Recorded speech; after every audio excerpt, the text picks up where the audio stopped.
We do have a bit of a situation with one of your guys. Logan tested positive for COVID-19.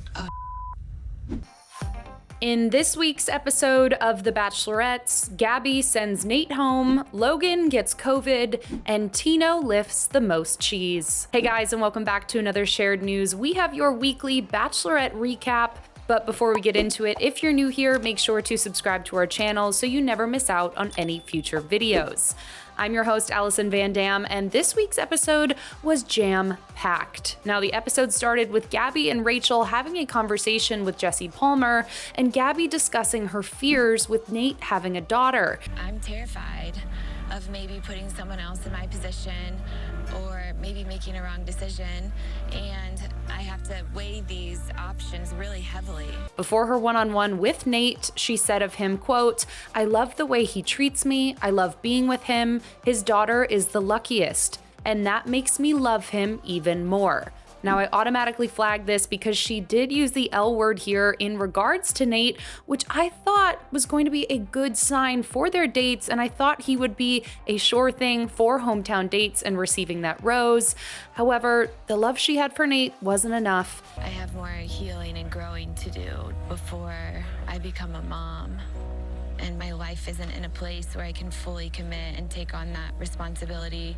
As she ended up breaking down into tears and telling him, quote, "I think we're just in two different places in our life, and it's not you, it's me. And I know it's so cliche, but I'm terrified of not just being a mom, but being bad at it." Now, at this point, Nate also started crying and told her, quote, "I'm going to miss you a lot. I just know someone is going to feel lucky to feel like you picked them. Just make sure you choose someone who picks you, okay? And I know you will." So after not only these two, but America was left heartbroken, we transition into Rachel's one-on-one date with Zach. Now they explore a tulip field that only blooms for 2 weeks every year and take Polaroid photos before jumping in the hot tub. Then they proceed into their dinner portion of the date, where Zach talks about how he used to be overweight, was not happy, couldn't find happiness in others, and since then has found therapy, and that's been really helpful for him. Now they both bonded over this because Rachel said that she started going to therapy after Clayton's season, and it ended up being her favorite time of the week to just go and unpack everything. And then Zach says that he is falling in love with Rachel and receives the one-on-one date rose, meaning that he is a shoo-in for hometown dates. She will be meeting his family next week. So needless to say, Zach is for sure a front runner and is now part of Rachel's final men. Gabby then has a spicy group date focused on various practices and pleasures in the bedroom.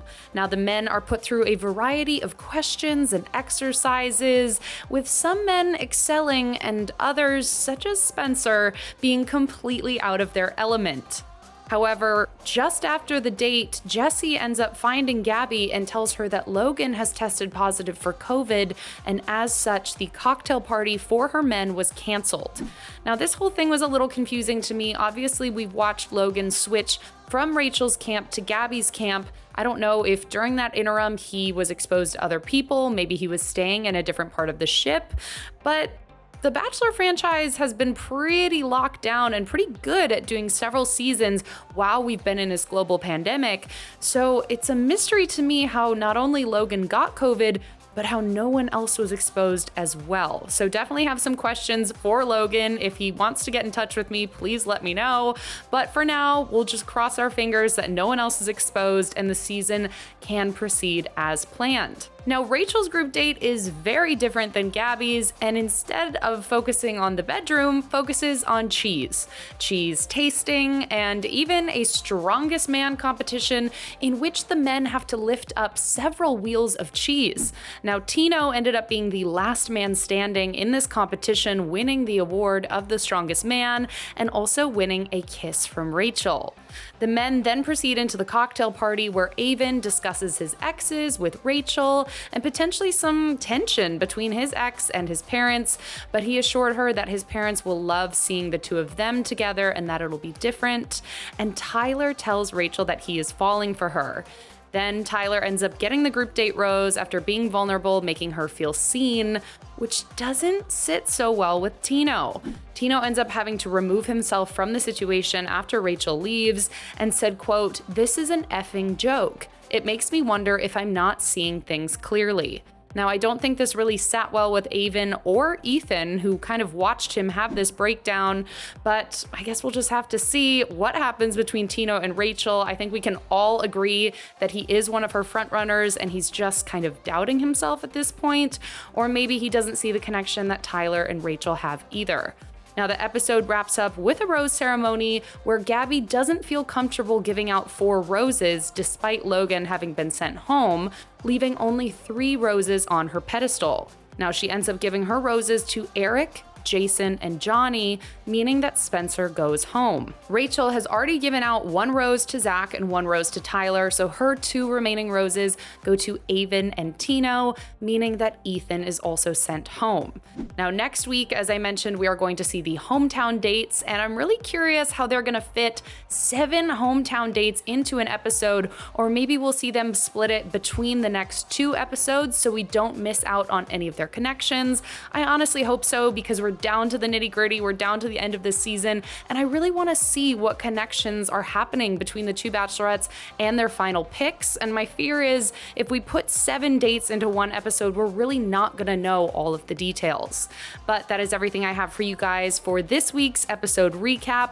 I want to know what you thought about Nate being sent home, the spicy group date that Gabby had, how Logan possibly got COVID, Tino being the strongest man, and what you're anticipating for next week's episode. Let me know what your thoughts are down in the comments below, and before you go, make sure to like this video and subscribe to our channel so you never miss out on any Bachelorette updates.